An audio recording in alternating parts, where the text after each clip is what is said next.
And welcome back to the program. Fred's special guest on the line with us this morning is Ashton Ritchie, and it's always good to hear from Ashton. And Ashton, I gotta tell you, Fred and I were talking about something last week, and he said, "Save it for Ashton." Okay, what you got? Nutsedge. Oh, okay. Yeah, nutsedge is that light green, kind of a lime green grass that tends to pop up after you mow and get taller than the regular grass, and it tends to be in patches. You can kill it with ortho nutsedge killer.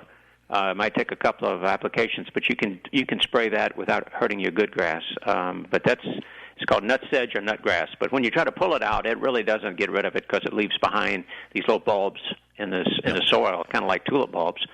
So it just sprouts back up with more plants than it had before. Mm-hmm.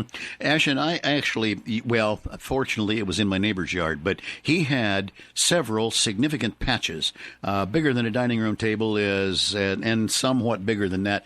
We got a hold of that product, or I got a hold of it, and might even been courtesy of you, but at the same time, we used it by the instructions.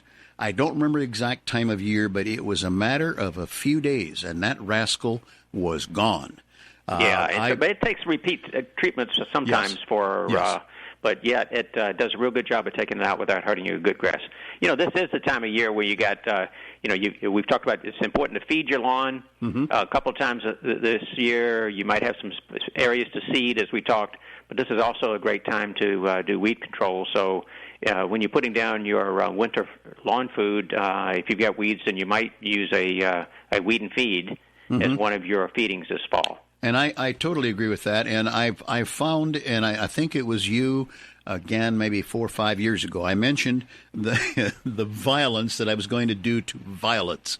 And I undertook, after having missed the cue on the plant's physiology and weeds in the fall and so on. You mentioned doing it in the fall. You mentioned also that it was that late at that point in time, I might get 2 applications down. I think you had said 10 days apart. I believe that's what I did. And yet the weed persisted until green up time in the spring. And it up and died when the lawn was coming along. It actually apparently picked up the weed killer, took it down into crown, roots, etc., and then it just simply quit doing anything over the winter and then had no power left to come back in the spring. And I was most pleased with that recommendation. Now I want to know how I get the violets out of my hosta bed, but that's another. Oh, yeah, I can't help you with your hosta bed. But as far as the lawn, if you're going after wild violets, the best of the ortho weed begons to use would be the chickweed and clover killer. That's the one for the wild violets. But the other ortho weed begons do a good job if you just have a few weeds like the ground ivy and some of those that we have this time of year. Well, I actually was thinking you could help me. I was going to invite you to come north for a week.